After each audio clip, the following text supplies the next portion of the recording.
Fala concurseiro, fala concurseira, quem tá falando aqui é o professor Leandro Moraes e eu convido você aí que tá me assistindo, a gente assistiu uma aula topíssima sobre geografia física de Goiás, beleza? Um assunto importante, recorrente em prova, tá sempre caindo e você vai acertar com certeza porque você tá junto com a gente aí no Instituto Rodolfo Souza, beleza? Vamos para o nosso assunto, tá? Vamos para o nosso assunto, ok? Geografia física de Goiás, né? Aqui nós já temos aqui um mapa, tá certo, de Goiás. Isso aqui, esse mapa já nos traz algumas informações legais, né? Uma primeira informação, né? Nós temos aí a capital federal dentro de Goiás, né? Então, dentro aqui nós temos a capital, né? A capital federal, né? Dentro do seio de Goiás. Outro ponto importante, Goiás aí faz divisa com a região sudeste, ó, olha aqui, ó, Goiás faz divisa com a região sudeste, e fazendo divisa com a região sudeste, faz divisa aqui, ó, entre Itumbiara e Goiás, né? Outras informações que nós podemos retirar aqui desse mapa, né? Goiás faz divisa aí com a região norte, né? Olha aqui Tocantins, né? Que fazia parte de Goiás, né? Tocantins fazia parte de Goiás. Temos aqui a possibilidade de uma ligação de Goiás com a região norte. Olha que interessante essa questão, né? Então, Tocantins, que está aqui, ó, vai representar aí a região norte de Goiás, tá certo? Norte do país, né? E, naturalmente, né? Naturalmente, nós temos aqui, ó, a Bahia. Olha que interessante, ó. Goiás faz divisa, tá certo? Com a região também nordeste, tá? E, naturalmente, Goiás está inscrito aqui, ó, aqui entre o Distrito Federal, Mato Grosso do Sul, né? Mato Grosso, Goiás está inscrito, tá? Ela vai fazer parte da região centro-oeste. Ou seja, Goiás tem um relacionamento geográfico íntimo com quase todas as regiões, menos a região sul. É a única região que Goiás não faz aqui uma fronteira direto. Goiás faz parte do centro-oeste, Goiás faz divisa com a região norte, né, por Tocantins, faz divisa com o nordeste, que é a Bahia, faz divisa com o sudeste, Minas, e faz parte da região centro-oeste. Olha que interessante. Tá? Outra informação que a gente consegue retirar daí, ok? E também uma relação geográfica, né? Inclusive hidrográfica, né? Com os seus rios aí Tocantins, né? Com o rio Araguaia e tudo mais ali na região norte. Nós temos dois parques, né, de conservação ambiental federal, né? Nós temos o Parque Nacional aqui da Chapada dos Veadeiros e nós temos o Parque Nacional das Emas. Olha que interessante, dois parques de conservação ambiental federal. Lembrando que, inclusive, a Chapada dos Veadeiros, nós temos a presença da maior comunidade tradicional do planeta, que é a comunidade Calunga. Olha que interessante aí, né? E vamos avançando, né? Quando eu falo em geografia física, né? Quando eu falo em geografia física, nós temos aí, basicamente, clima, vegetação, o solo, hidrografia e o relevo, tá? Nós temos que falar desses aspectos, ok? E quando eu faço uma pergunta para você que está me escutando aí, qual que é o clima de Goiás? O clima de Goiás, pessoal, é um clima predominantemente, tá? O predomínio vai ser um clima tropical úmido ou semi-úmido, com verões chuvosos e invernos secos. Mais uma vez, o clima de Goiás, ele é um clima úmido ou semi-úmido, com verões chuvosos e invernos secos. Tome cuidado para não ter uma inversão de palavras. Ele é um clima tropical úmido ou semi-úmido, com verões secos e invernos chuvosos? Não, tá? Ele é um clima tropical úmido ou semi-úmido, com verões chuvosos e invernos secos. Mas por que, professor, que você falou predomínio? Eu falei predomínio, pessoal, porque nós não temos só esse clima em Goiás. Nós também temos um outro tipo de clima em Goiás, que é o clima tropical de altitude, é uma exceção.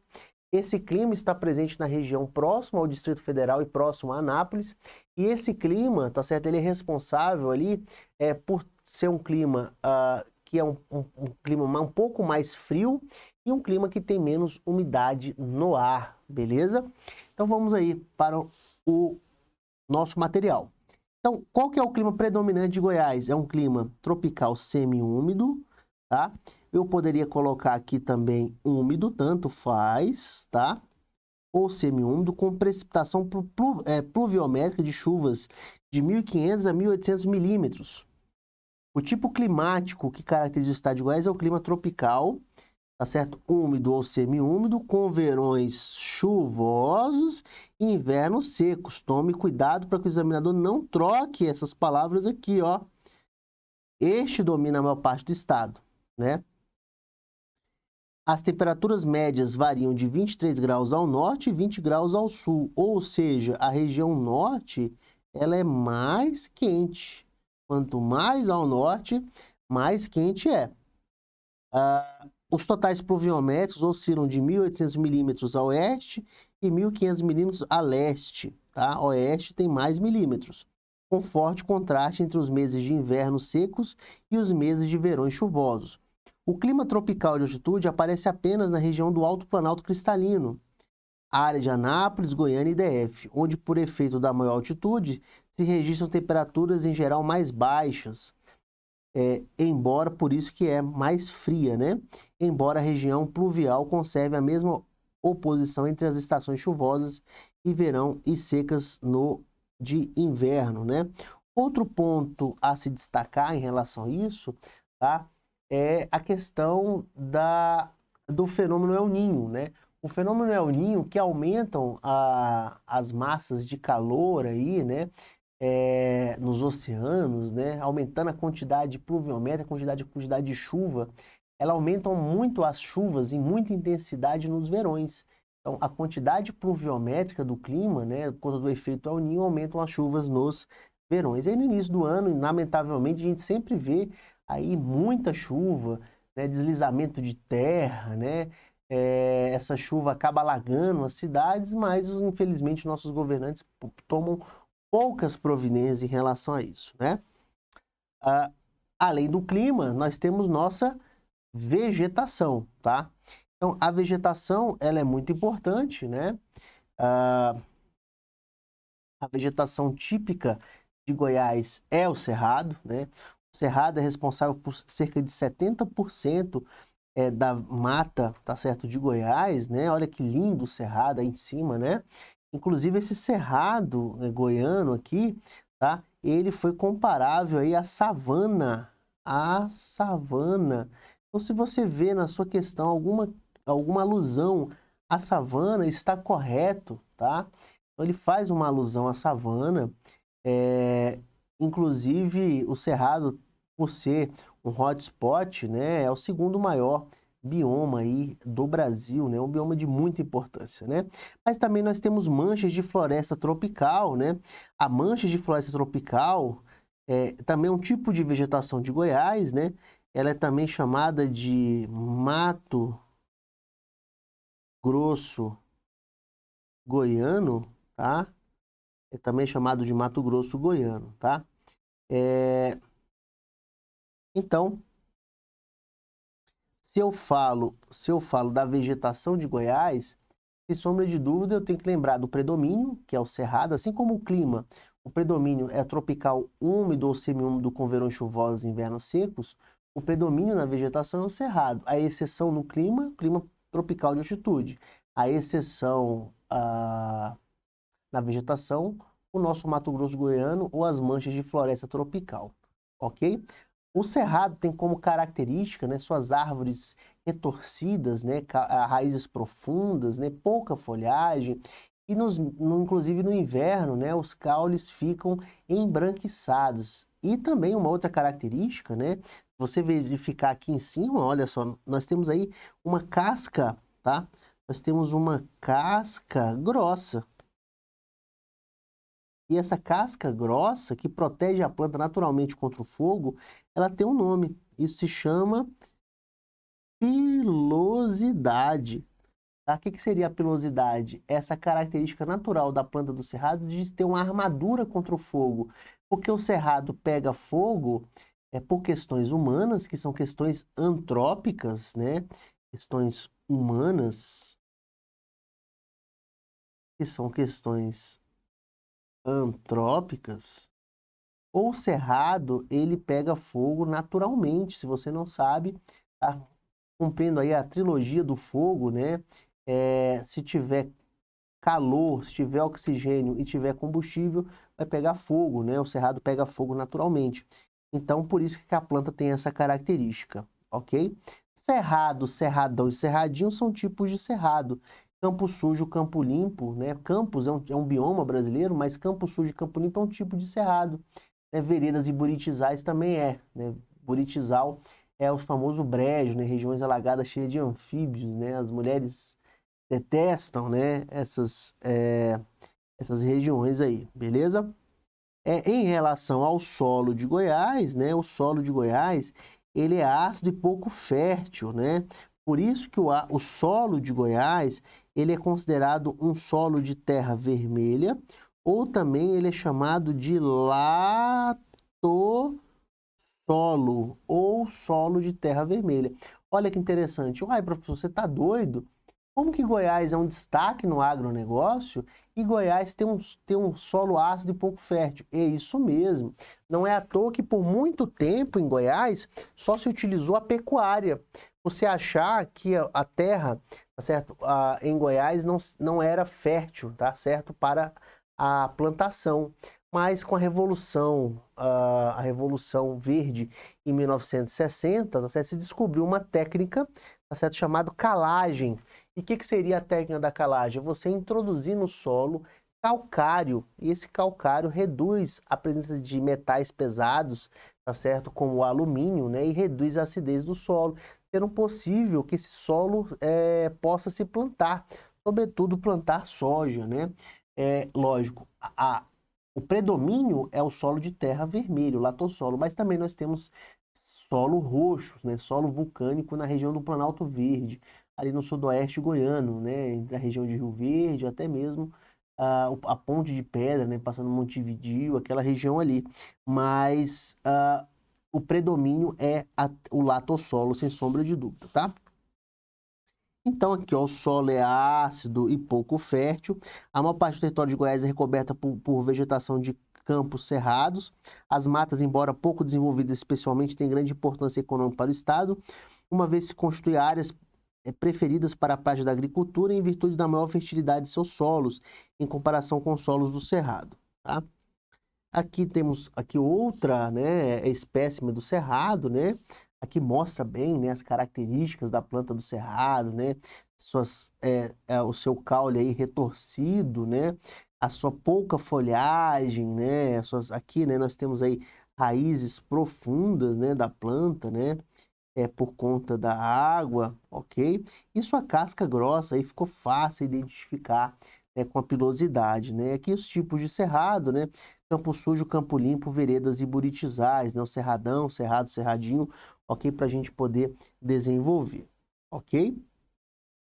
Em relação à hidrografia, né? Como que funciona, professor, a nossa hidrografia? Eu fico preocupado, professor, com essa hidrografia. Calma, calma, que eu vou te ajudar, tá? Em relação a essa hidrografia, eu posso dizer que o concurseiro, ele precisa ter um pouco de paz no coração, tá? Ele precisa ter paz, mas não pode ser paz demais, porque se ele tiver paz demais, ele dorme, tá? Por isso que só pode ser meia paz no coração, beleza? Paz com S. Por quê? Vamos lá, professor. Me ajuda aí, pelo amor de Deus, né? Estamos aí uma linda hidrografia de Goiás aí, né? Beleza? Na região da Chapada dos Veadeiros. Olha só, nós temos 4 grandes bacias hidrográficas. Para isso, eu preciso ter o quê? Uma meia paz. Por que uma meia paz? Nós temos a bacia do Meia Ponte, nós temos a bacia do Prata, Paraná, a bacia amazônica e a bacia do São Francisco. Olha aí. Por isso, Meia Paz no coração, beleza? Por que a bacia do Meia Ponte é importante, professor? Inclusive, a bacia do Meia Ponte foi alvo de muitas questões de prova. A bacia do Meia Ponte, ela é importante porque a bacia do Meia Ponte, ela é responsável por 40% do abastecimento, 40% do abastecimento de água em Goiás. Então, ela é responsável por muito abastecimento. Por quê? Porque essa bacia está presente na região metropolitana de Goiânia. A região metropolitana de Goiânia, que vai Goiânia, Aparecida, Senador Canedo, Trindade, Bela Vista de Goiás, beleza? Essa região metropolitana está aqui presente com Meia Ponte. Então, Meia Ponte passou a ter o status de bacia hidrográfica por conta disso. E aí nós vamos ter aí a bacia do Prata-Paraná, a bacia amazônica São Francisco. A bacia do Prata-Paraná tem um rio muito importante, que é o rio Paranaíba, tá? Por que o rio Paranaíba ele é importante? Porque o rio Paranaíba, ele tem aí uma grande importância na energia elétrica, tá? Ele tem uma importância econômica na energia elétrica, tá? Então, nós temos aí uma grande força de água, um declive, tá? E nós temos usinas hidrelétricas que são formadas aí no rio Paranaíba, né? Nós temos também a bacia amazônica, o rio Araguaia e Tocantins, tá? Que são os maiores em extensão, que é o maior em extensão, né? O Meia Ponte nós falamos ali em cima, e o Rio São Francisco, o Rio Prata e Urucuia. Lembrando mais uma vez que Goiás faz divisa com o Nordeste, tá? Nós temos nossas principais hidrovias de Tietê, Paraná, São Simão, Paranaíba, Cachoeira Dourada, no Paranaíba e o Araguaia, tá? Então, Paranaíba, mais uma vez, sendo muito importante. É lógico que nós falamos muito aí, tá? Nós conversamos muito sobre a importância do Araguaia, né? A importância turística, né? Mas também a bacia, sem sombra de dúvida, a bacia do Paranaíba tem uma grande importância aí, ok? E aí, aqui ao lado, né? Nós temos aí, ó, aqui para vocês verem, aqui, né? Aqui ao lado, né? Nós temos uma informação importante, né?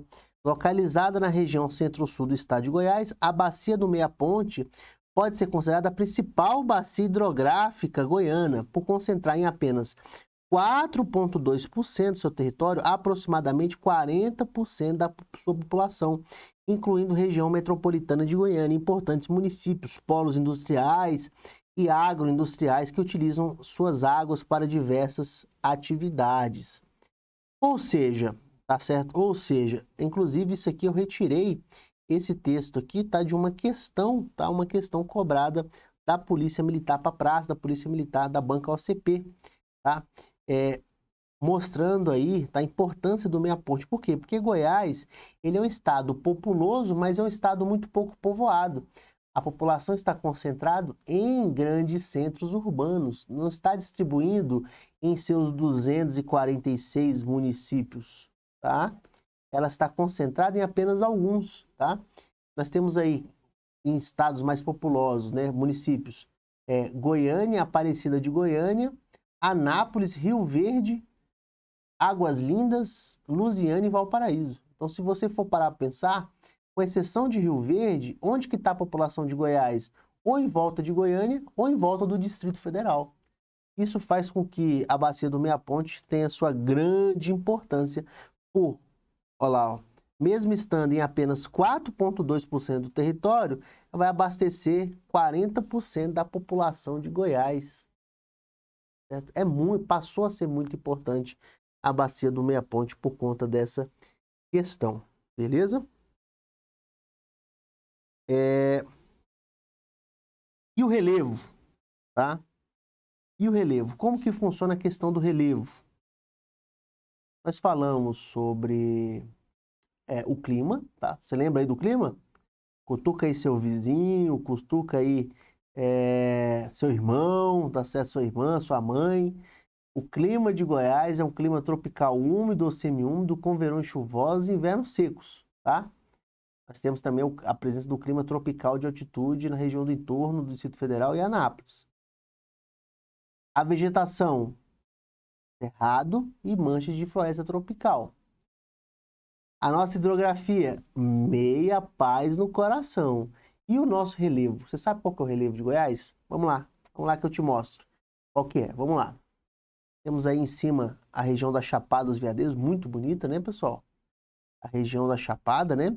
E a região da Chapada é um assunto muito importante em prova, muito recorrente em prova, tá? O relevo de Goiás é um predomínio de topografia plano-ondulada, grandes superfícies aplanadas, talhadas em rochas cristalinas e sedimentares. A maior parte do território goiano está em 300 a 900 metros de altitude. Logicamente, se Goiás está num planalto, nós temos planaltos e planícies, né? Mas temos um predomínio de planaltos, né? Se é um planalto, ele é plano mais alto, né? Então ele é plano alto e ondulado. E nós temos aí rochas cristalinas sedimentares. A região mais alta do estado é a região da Chapada dos Veadeiros, tá? A região da Chapada, a cidade de Alto Paraíso é o município mais alto da região centro-oeste. Aí a Chapada dos Veadeiros é a região, tá? É a região mais alta, né? Mais alta. Maior altitude, né? Alto Paraíso é o município, né? E Pouso Alto é o ponto mais alto, né? O ponto mais alto, ok? A Chapada dos Veadeiros tem uma importância grande por vários motivos, tá? Nós vamos ver aqui, além dos planaltos, tá? Mas também nós temos aí a planície do médio aluvial, tá? Além do planalto, também nós temos a planície do médio aluvial do Araguaia, tá? Do médio aluvial do Araguaia, ok? Criado em 1961, o Parque Nacional da Chapada dos Veadeiros está localizado no nordeste do estado, entre os municípios de Alto Paraíso, Cavalcante e Teresina de Goiás. Inclusive esses três aqui, ó, Cavalcante, Teresina, tá? E Campo Alegre, Cavalcante, Teresina. Então, vou botar aqui, ó. 1, Cavalcante, Teresina. 2 e 3, Campo Alegre. Está presente a maior comunidade tradicional do planeta, que é o Quilombo dos Calungas, tá? Quilombo, né? Comunidade negra aí, né? Quilombo dos Calungas, né? Nova Roma, São João da Aliança. Protegido por uma área de 240 mil, né? Hectares no cerrado de altitude, abriga espécies de formações vegetais únicas. Centenas de nascentes e cursos d'água, rochas com mais de 1 milhão de anos, além de paisagens de rara beleza, com feições que se alteram ao longo do ano. O parque também preserva áreas de antigos garimpos como parte da história local. Foi declarado Patrimônio Natural da Humanidade pela Unesco em 2001. Além da conservação, o parque tem como objetivo a pesquisa científica, a educação ambiental e a visitação pública. A caminhada e os banhos na cachoeira são as principais atividades no parque, nas imensas paisagens da Chapada, em uma viagem pelo Cerrado brasileiro, nas antigas rotas usadas por garimpeiros, hoje utilizadas pelos visitantes, tá? Então, quando eu falo Chapada dos Veadeiros, é um assunto importante. Entre outros fatores, a Chapada dos Veadeiros, em primeiro lugar, é um parque nacional de conservação ambiental, assim como o Parque Nacional das Emas, ali próximo de Mineiros. Em segundo lugar, o Parque Nacional da Chapada dos Veadeiros, ele abriga a comunidade Calunga, que é a maior comunidade tradicional aí das Américas, né, que é uma comunidade quilombola, né, presente em Cavalcante, Teresina de Goiás e Campo Alegre. Outro ponto importante é a Chapada dos Veadeiros. Nós temos lá encontros nacionais indígenas, né, que acontece, tanto o encontro multiétnico, tá, que acontece ali naquela região, né, assim como acontece no Itiquira, também acontecem esses encontros aí indígenas. Outro ponto a se destacar, tá certo que a Chapada dos Veadeiros, né, é o ponto mais alto do estado, né, chegando até em 1.500 metros de altitude. Então a Chapada dos Veadeiros é muito importante e é um lugar muito bonito a se conhecer, ok?